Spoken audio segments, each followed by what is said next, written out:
Soy el doctor Avilés, internista del Hospital Loaiza y docente de la Universidad de San Marcos, Villarreal, San Martín y San Juan Bautista.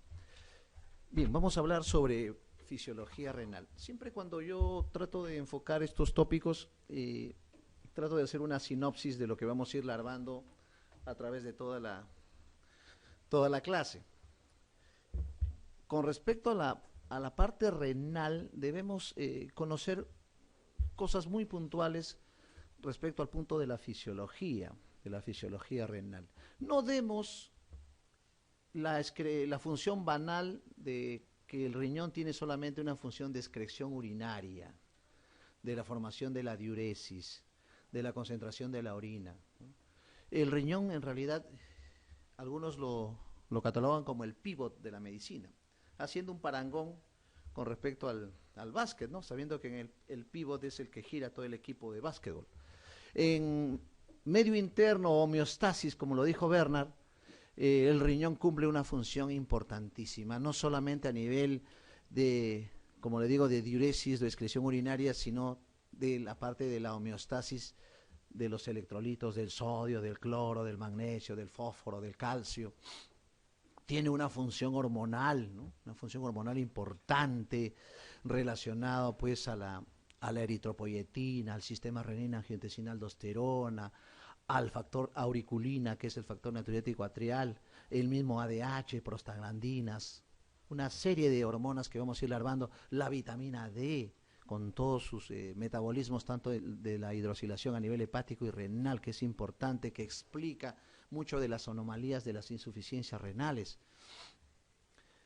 Y otra parte importante de la función renal es lo que es el pH, ¿no? Regula mucho el pH desde el punto de vista de la parte metabólica. Hablaremos de las acidosis metabólicas, de las alcalosis metabólicas y cómo se va concatenando la secreción tanto a nivel del túbulo proximal, el túbulo distal, túbulo colector, y esto relacionado a algunos electrolitos como el potasio y como el cloro. Entonces, más o menos, esa es la visión que vamos a tener de la fisiología renal y el medio interno.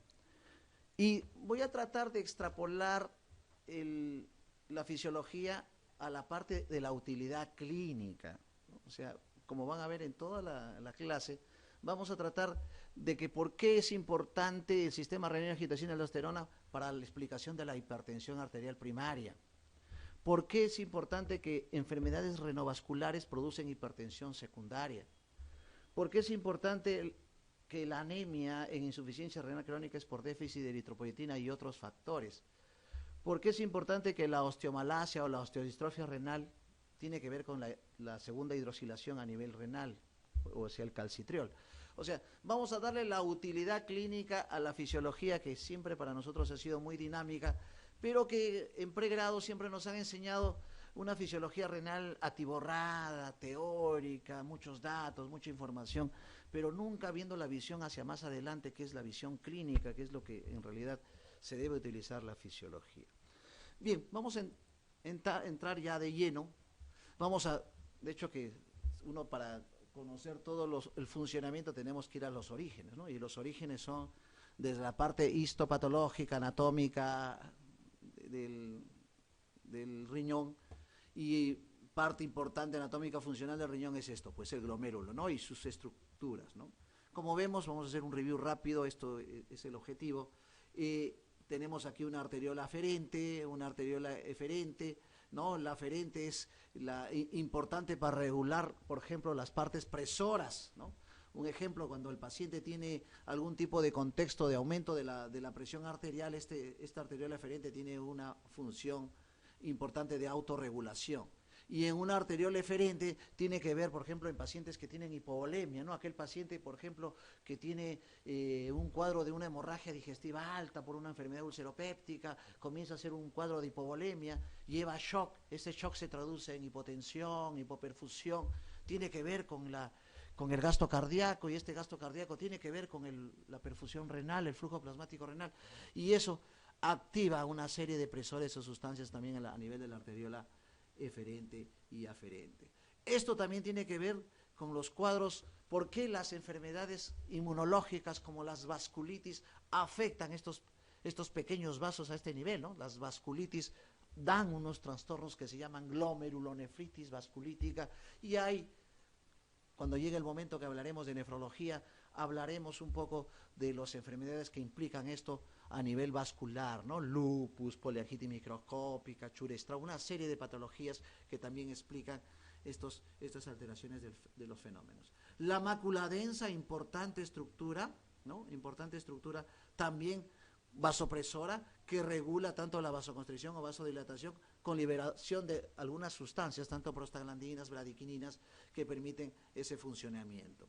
Y vemos el glomérulo en sí, el glomérulo como parte importante de la filtración glomerular. Acuérdense que la filtración glomerular tiene que ver con el flujo renal, y ese flujo renal tiene que ver con el flujo plasmático que llega al riñón, y ese flujo plasmático tiene que ver con el gasto cardíaco, ¿no? Sabiendo que el gasto cardíaco es igual a la frecuencia cardíaca, ¿no?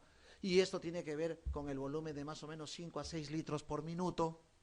La quinta parte, o sea, el 20% de ese volumen llega al riñón, o sea, 1.200 centímetros cúbicos. De esos 1.200 centímetros cúbicos, 600 es el flujo renal, y de esos 600, la quinta parte, o sea, 120 mililitros por minuto, es lo que llega de filtración glomerular.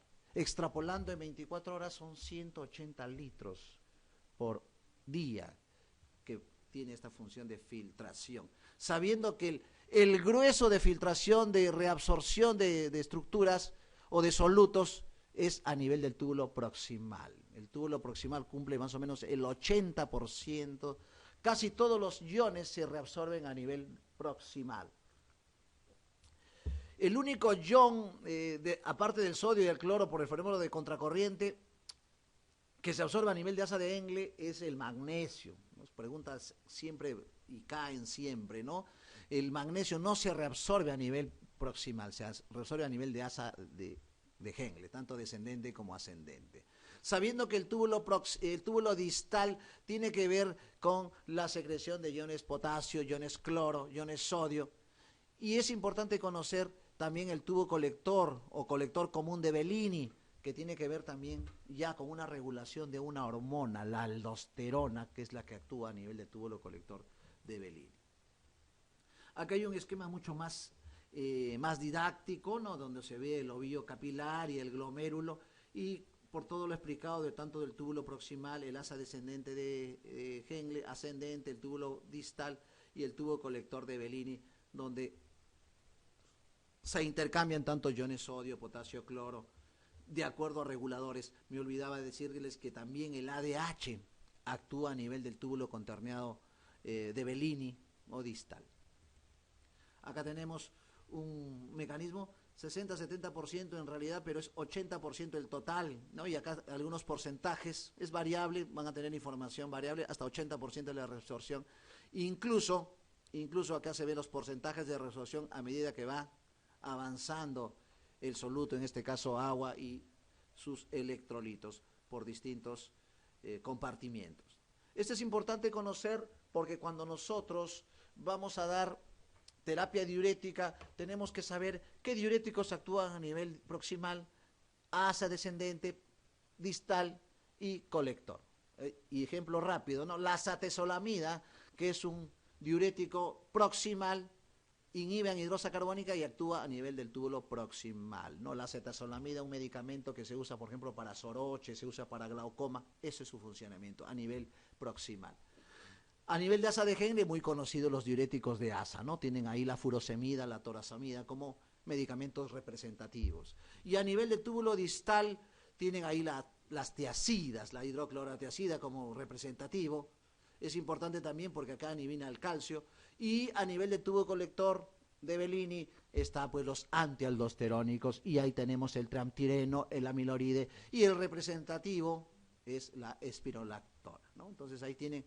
Este es un gráfico importante porque no solamente me permite conocer la parte de la fisiología, sino también el mecanismo de la acción de los diuréticos a diferentes niveles. Vamos a la primera pregunta. Dice, la mácula densa es una parte especializada de Bueno, según los gráficos que vimos, el segmento grueso de la rama ascendente del asa de Engle es la estructura de la mácula densa. Son preguntas muy puntuales, muy teóricas, no se necesita lucubrar mucho en esto de análisis, pero es importante porque a este nivel se da el fenómeno de la contracorriente, en el intercambio del sodio y el cloro.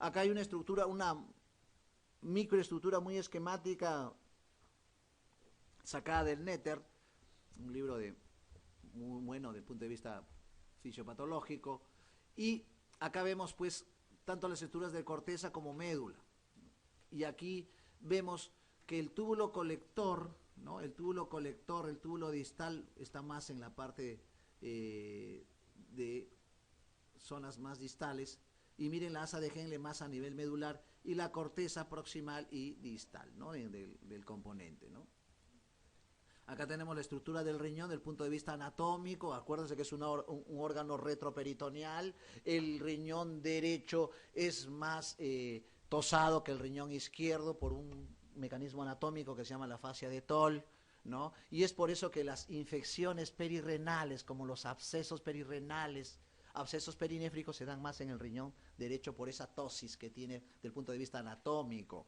Acuérdense que una característica también de las patologías renales es el dolor lumbar en el paciente, y eso tiene que ver justamente por esta estructura anatómica, esta variante anatómica muy frecuente, Entonces, vemos que hay la forma de la circulación, y la forma de los túbulos.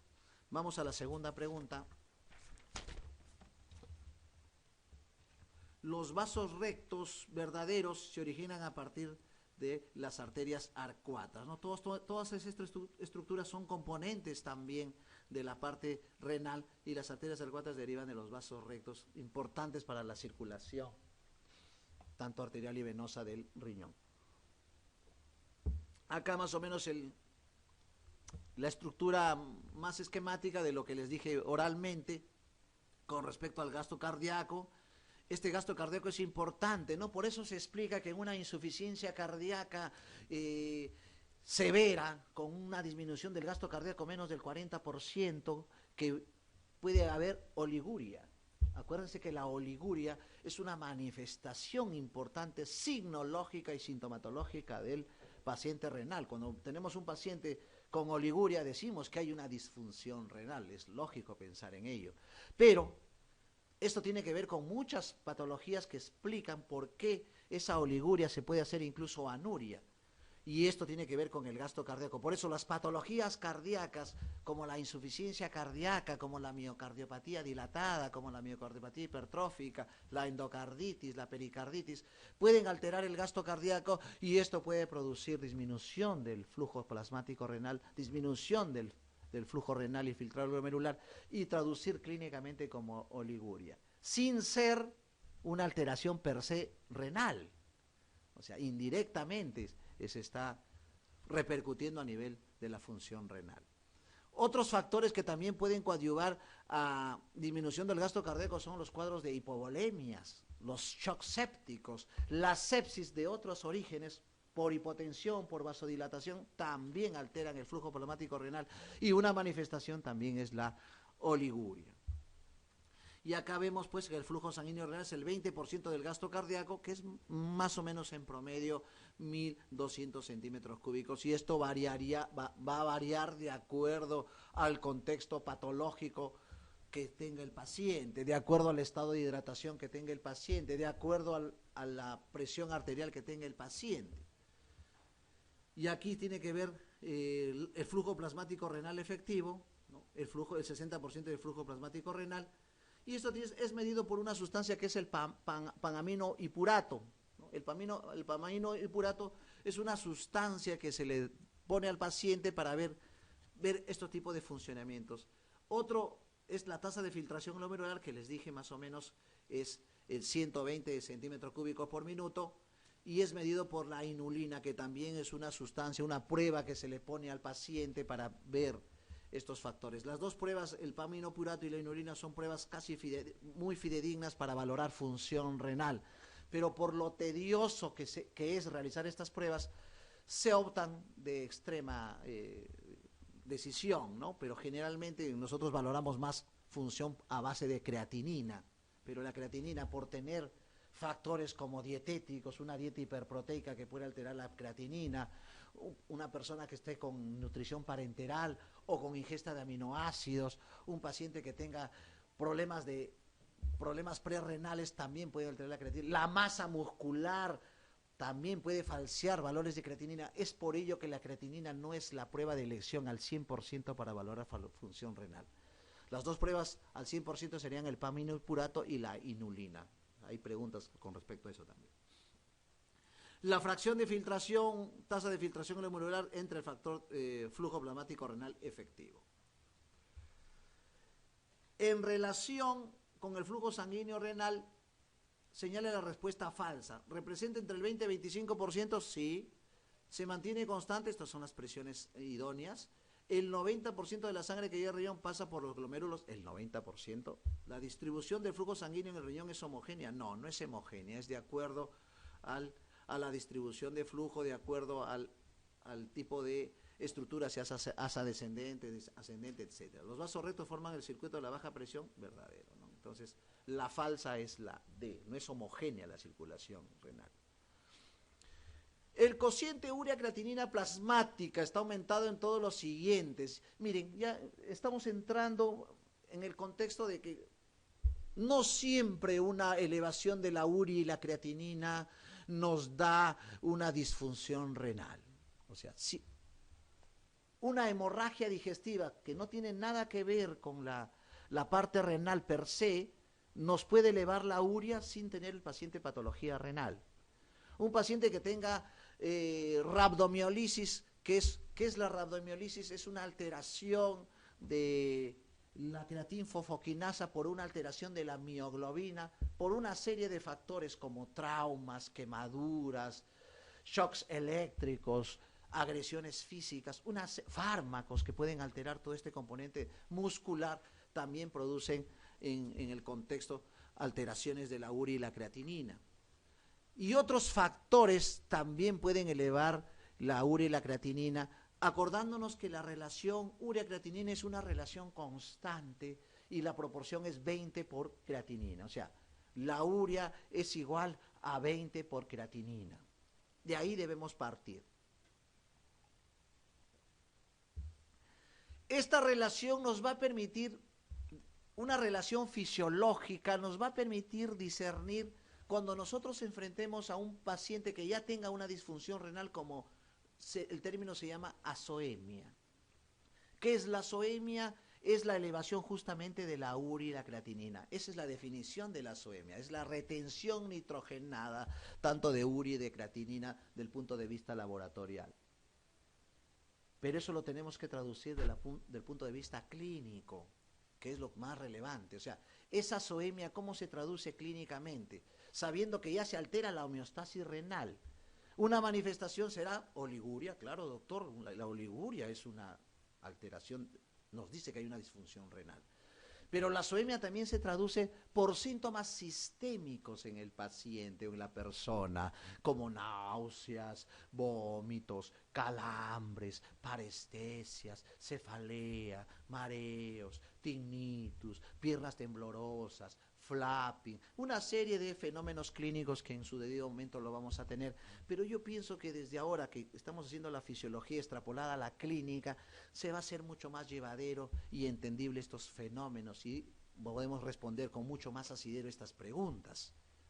Entonces, esa manifestación de la retención de creatinina urea elevada me desarrolla una azoemia y esa azoemia me concatena una serie de síntomas clínicos y también una serie de signos clínicos en el paciente, ¿no?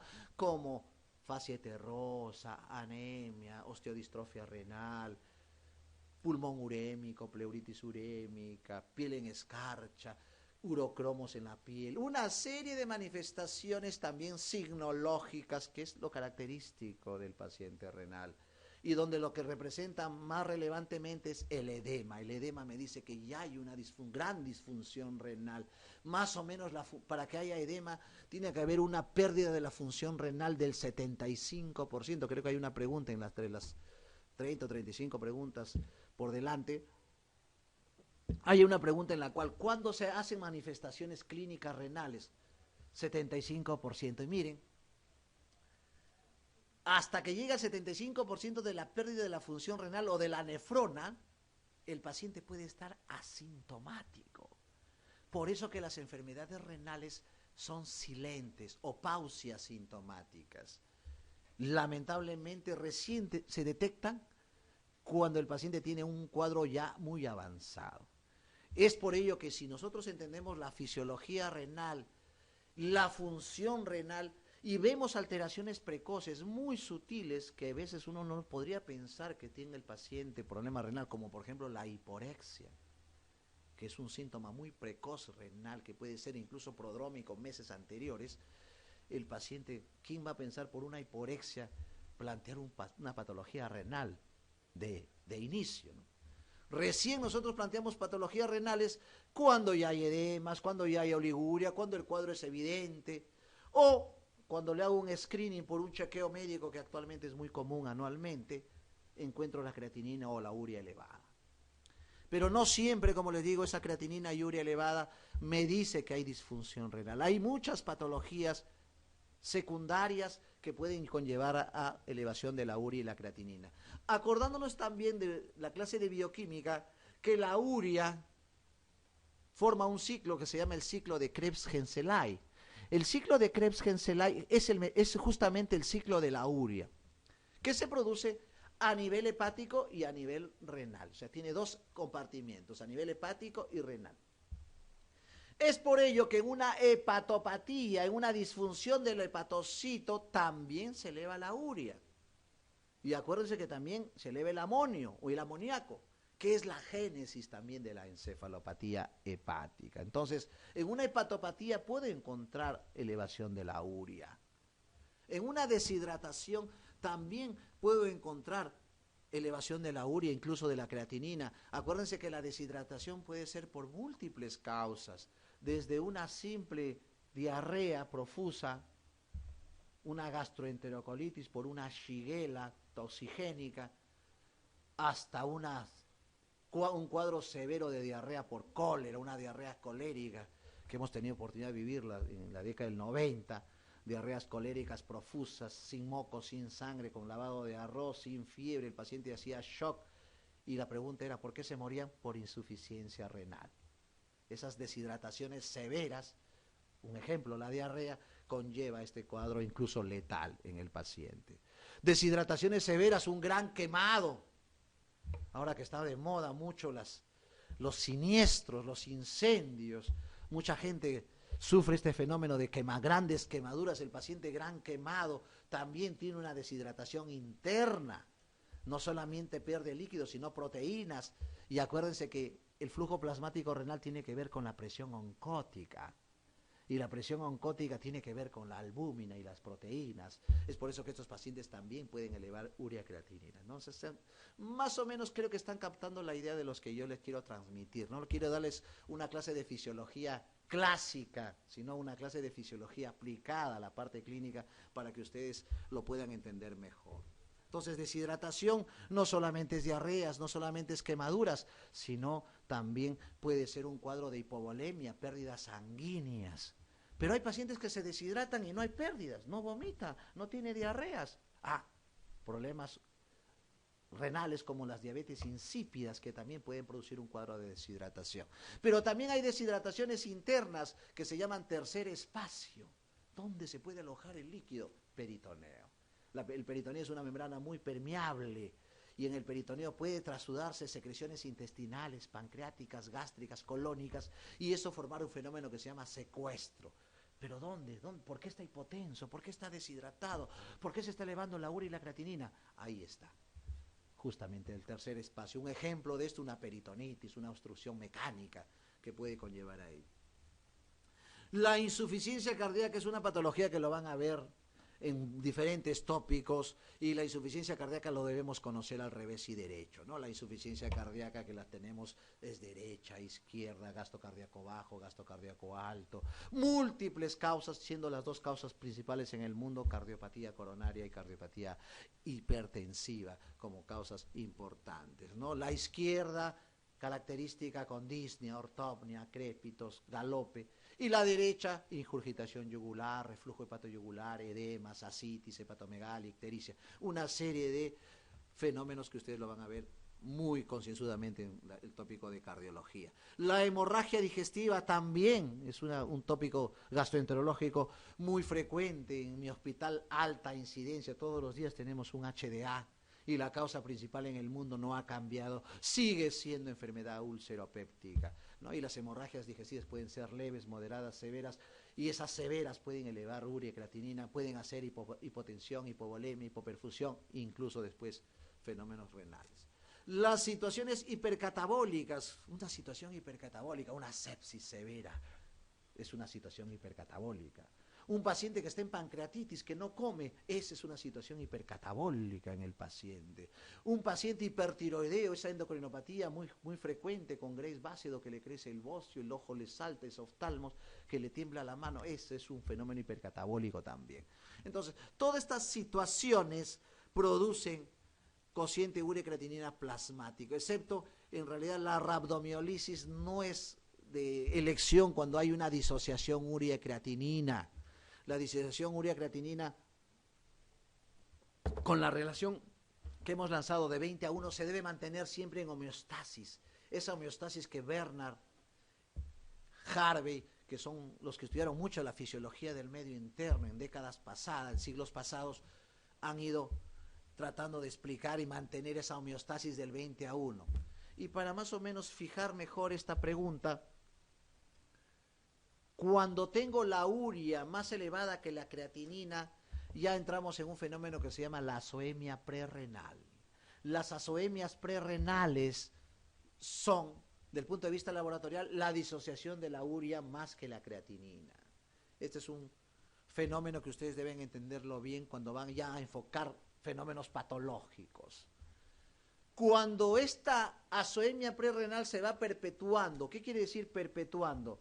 No corrijo bien la diarrea, o sea, el paciente sigue deshidratado. No manejo bien la quemadura. El paciente sigue en shock. El paciente tiene problemas tóxicos. Este paciente se va perpetuando y va dañando ya las estructuras de la médula renal. Va dañando la corteza renal. Y eso se llama necrosis tubular. Y eso se llama azoemia renal, o sea, renal propiamente dicha. Necrosis tubular o isquémica, eso es renal. Y ahí la urea y la creatinina son proporcionales, van elevándose proporcionalmente ambos al mismo tiempo. Luego viene el fenómeno postrenal, y el ejemplo más resaltante es el lupo, uropatía obstructiva. Si es mujer, miomatosis, por ejemplo, un gran fibroma. Si es un varón, próstata, crecimiento de la próstata, hipertrofia prostática benigna o cáncer de próstata, son las dos causas importantes de azoemias prerrenales o UPO.